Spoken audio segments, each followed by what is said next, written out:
Tony D and Little Joan and guest dog Stella, and this is a screenwriter's tips. How to make a short movie when you're flying solo was the comment I got from, I think I can say his name, seems like a nice guy, Blazing 5925. Hey, could you talk about how to make a very first short, he wrote short film, I think he meant short film, when you're flying solo. So let's do that. Smash like and subscribe. Thank you for smash liking and subscribing. Check out my books. The links are in the description. Comedy horror in South Jersey. It's the Pineys. Books 1 through 18. Available at Amazon.com.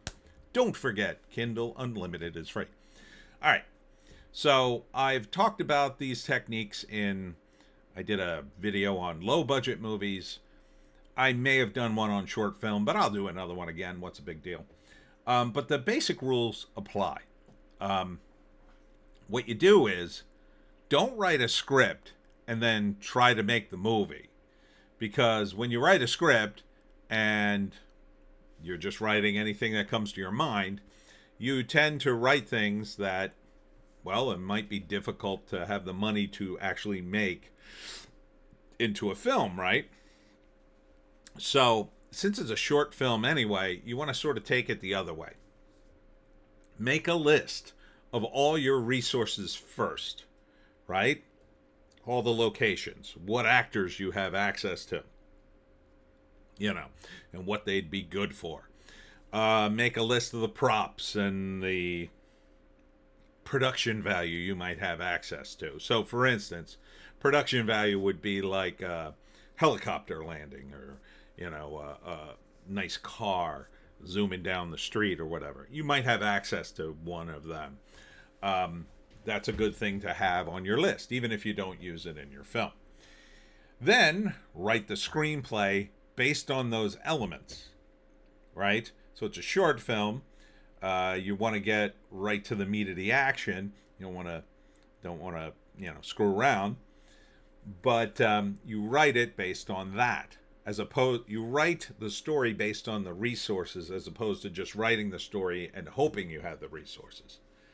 So I'll give you an example. Kevin Smith made Clerks, and he decided to use the mini store, the Quick Stop that he worked in. However, he couldn't use the store in the daytime. So what he did was, and I don't know if you know this story, but I'll just tell it.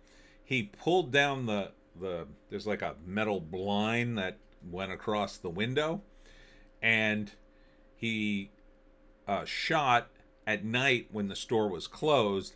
And what he establishes in the story with Dante is Dante goes to open the store and the blind is stuck. Like it only goes up a foot, and he realizes, oh man, I can't open the blind.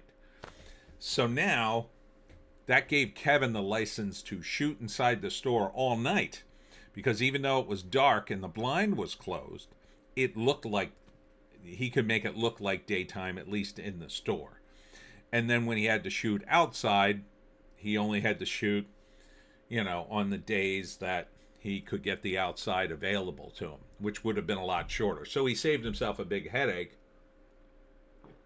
and, opened himself up to having the story take place in the day, as opposed to writing a story where, we can only make a story about a guy who works in a mini mart overnight.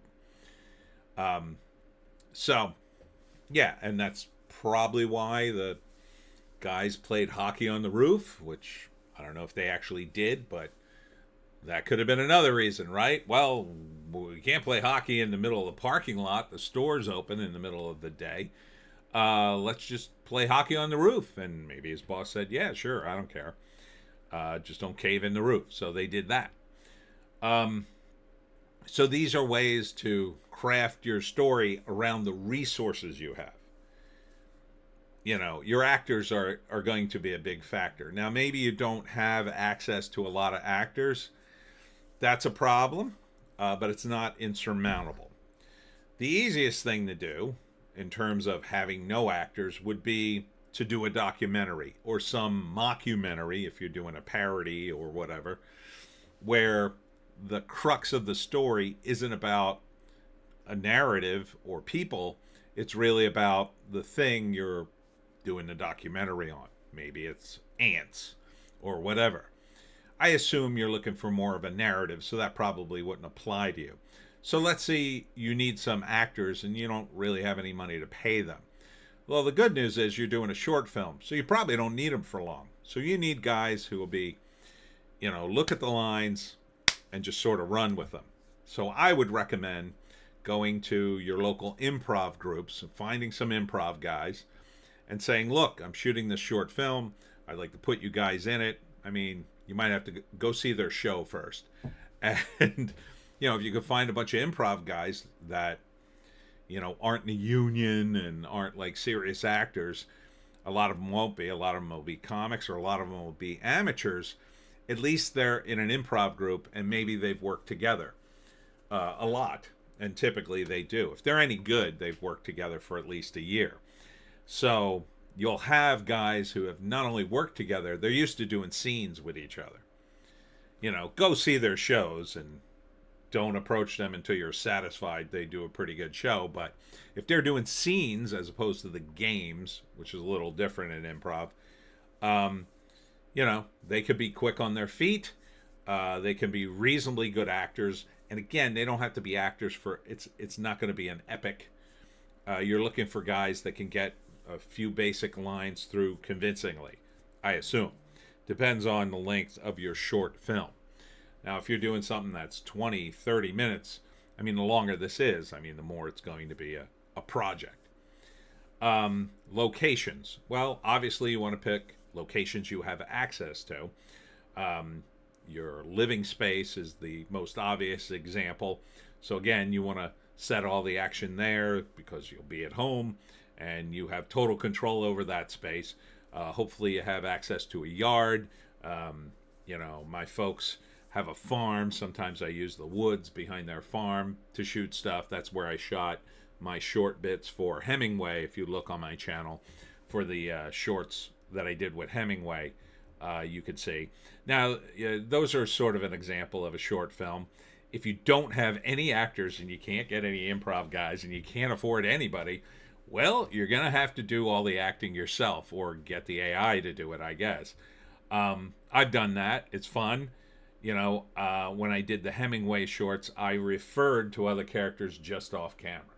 So it made it feel a little fuller. The idea of any film is you want to create the illusion of a full universe as best you can. You can only do so much. Obviously, I couldn't pretend there were like 80 people on the other side of the camera. It would be hard to do. What else? You want to keep your story nice and simple. It really only has, the first act's got to like fly by. You got to establish everything in about, let's say it's a 10-minute movie. You're going to have to establish pretty much everything in about 2 minutes, and then the problem. Then the middle of it, maybe for about, let's say 3 to 4 minutes, is going to be the meat of the problem, like the problem getting worse. How is this character going to address that? And then the climax you're going to get to at about the 9-minute mark, 8 or 9 minutes, and then resolve it, and that's it, and you're out. If you're going to go longer than that, you just stretch out the time periods, right? But you should still follow the basic 3-act structure. You're just going to have to condense it as much as possible. You can don't be afraid to use a voiceover if you need to. If you've got a complicated narrative to sort of get across a complicated situation, use a narrator. You could use the actor, the main character, or you could use just an omniscient narrator. They're a little tougher. People these days tend to poo-poo narration. I say, for a short film, you may not have any choice, especially if you're doing some kind of sci-fi fiction piece and you really need to explain the world we're about to see in a short film, and you don't have time to really give us 3 or 4 scenes that are going to establish that. Props. Again, keep them simple. Make a list of props you have access to. Maybe you have interesting props. Things like realistic fake guns and weapons. I've got an old briefcase somewhere in my pile of props. Sometimes I save things with an intent of making some kind of film with it later. Just something somebody gave me and I just thought it was neat looking, and I think, oh, well, I'll keep this. Maybe I'll make a movie or something. So that was the briefcase. I have it in my parents' basement somewhere, just sitting there. I've got props you've seen in the Hemingway shorts. I've got like a severed head with devil horns on it. I've got like a severed hand, things like that. I mean, my stuff's very Halloweeny, so that's the kind of stuff I've accumulated over the years. Your mileage may vary. I mean, you may have access to enough period piece props to do something in the 40s, and then really you only have to do the clothes. If you're doing something like that, it's going to be a lot more complicated, but if you can make it look like the 40s, then, don't let that stop you. If you've got I got an old typewriter. It doesn't take much to get your hands on a fedora and a set of clothes that looks like it's from the 1940s. You might be able to pull it off if you got the access to an old house or an old looking room. What else? Makeup wise, don't go too crazy with the makeup. Typically, the only kind of special effects you're going to be able to afford are very practical, very basic effects. Zombies, they're not that hard to do. If you have the actors, you make them up. One of the tricks I learned was you always want to put zombies in winter clothes because they're more covered up, and then you have to put less makeup on people. I made the mistake of doing a zombie short which took place in the summer, and I had to cover up the actors and I had to put the makeup on them, and so they were sweating profusely and sweating all the makeup off. So that was an issue, because my initial reaction was, oh, we'll just have the actors wear shorts, and my makeup guy was like, you moron, we don't have enough makeup to do everybody's legs. And I was like, oh yeah.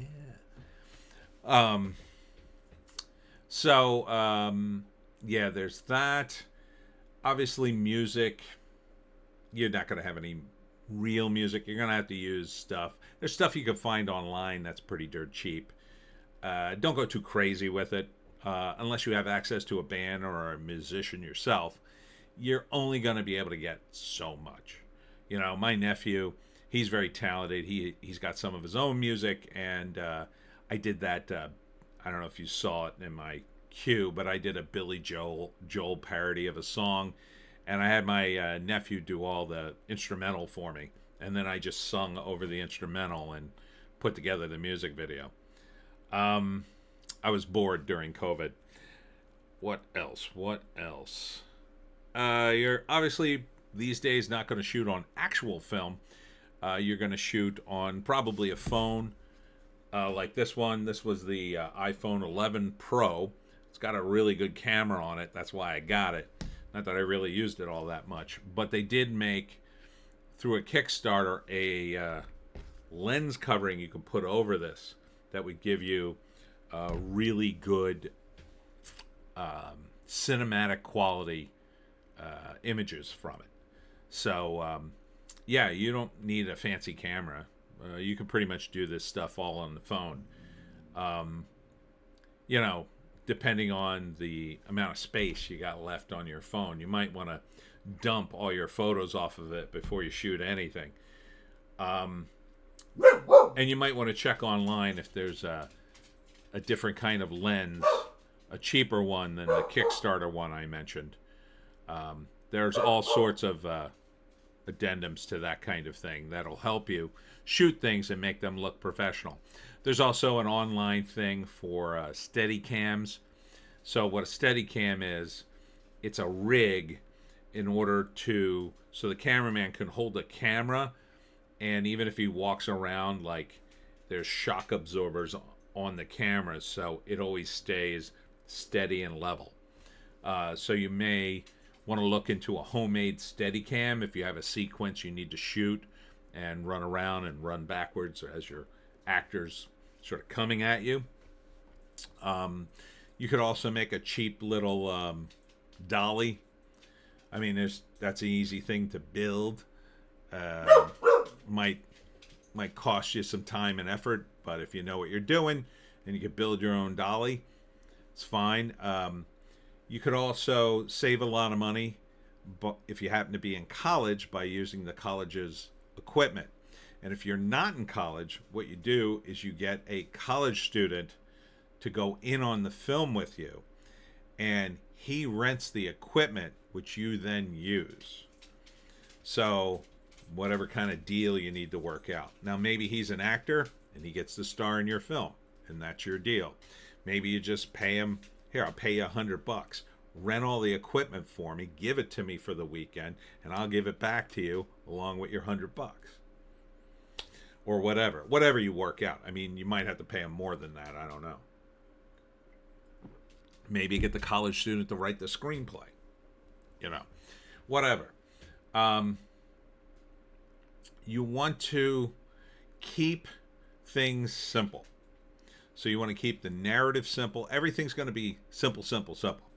So, yeah. And you want to write the screenplay well ahead of time, because once you have a screenplay that you're satisfied with, you can break it down and know exactly how many shots you need to finish the damn thing.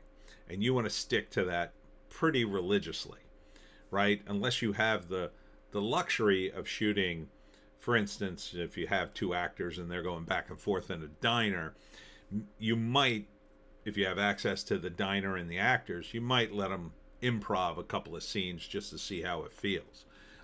But you want to get all the footage that's in the script first. Get all that first, and then you could feel free to screw around, because who cares? Now, maybe some of that extra footage will work or not. Maybe it'll turn into a sequel, or maybe just a deleted scene that you'll keep and show to your friends. I don't know.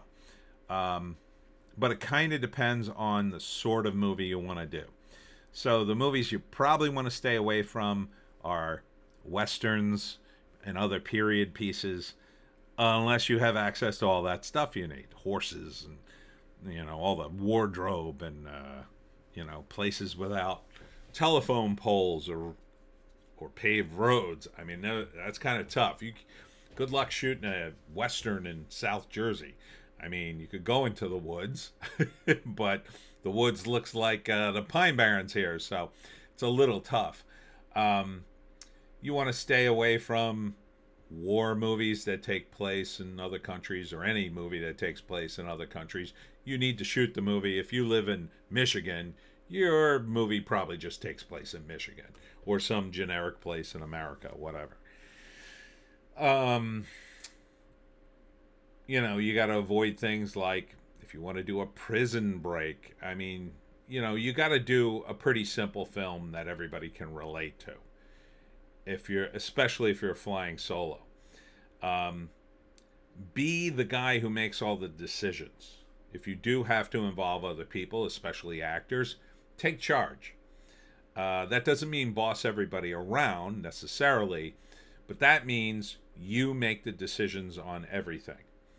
And the way you do that is, if you have an actor or somebody else who you're working with, and they are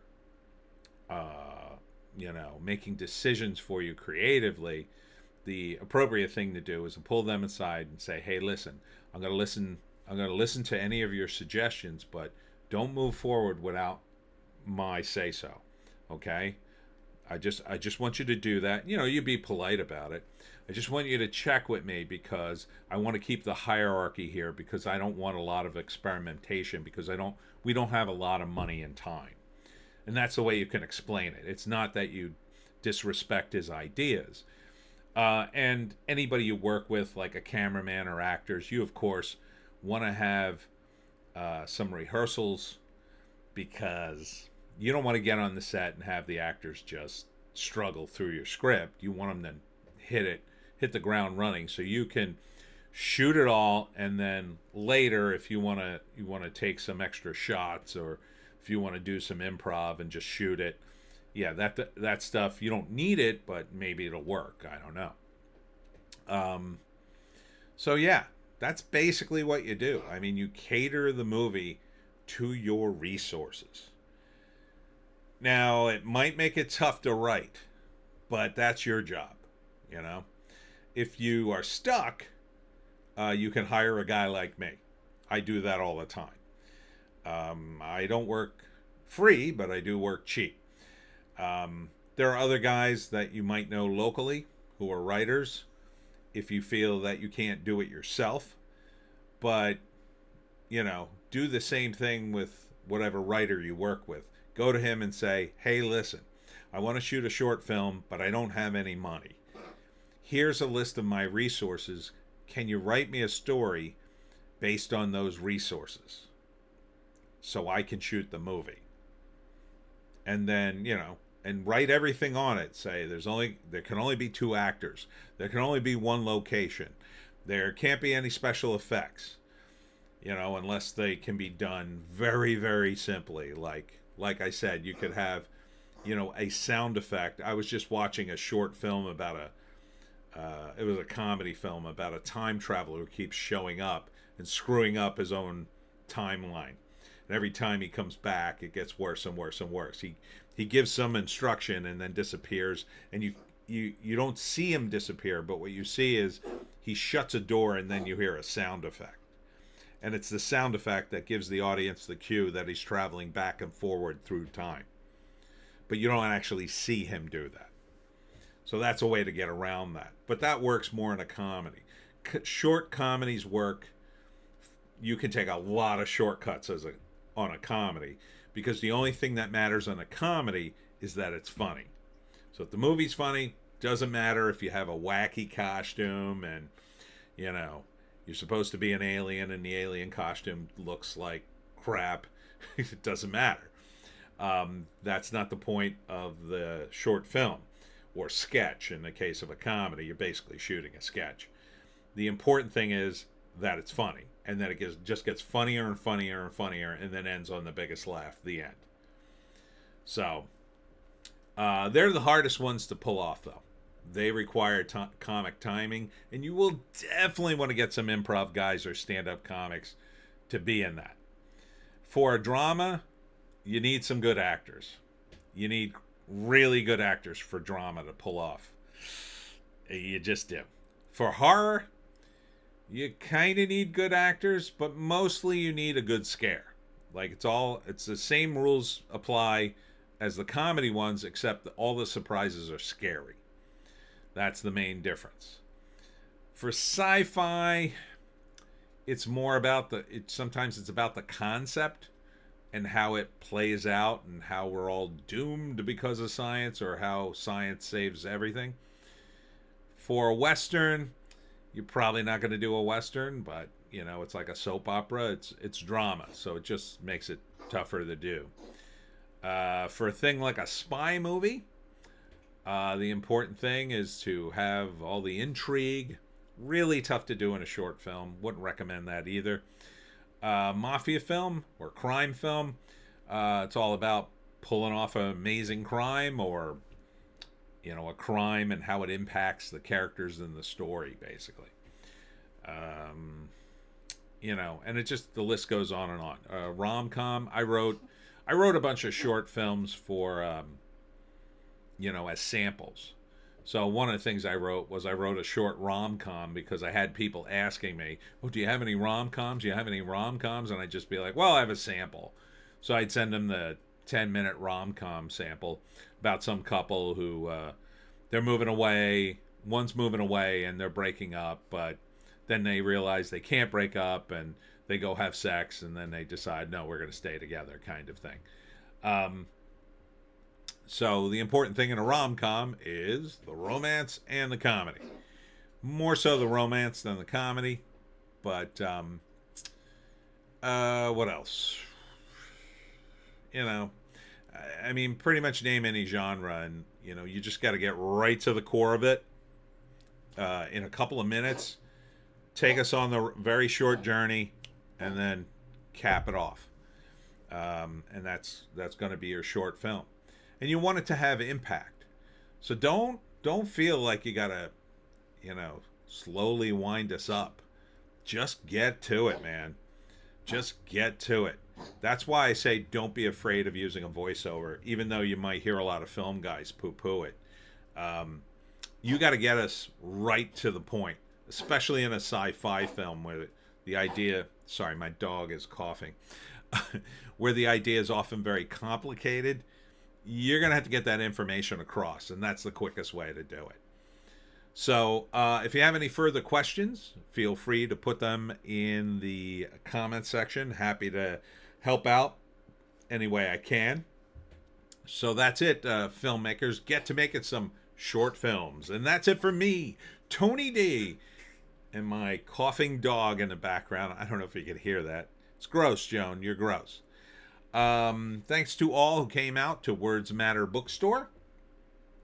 Next up for me is the Winslow School number 5 on Monday from 6:30 to 8 p.m. There's going to be a winter holiday event. Oh, and tomorrow it's going to be the live stream, where we do it live. And if you have any questions on film or scripts or whatever, you can feel free to drop in on the live stream. I'm happy to answer it there. That's it for me. We'll see you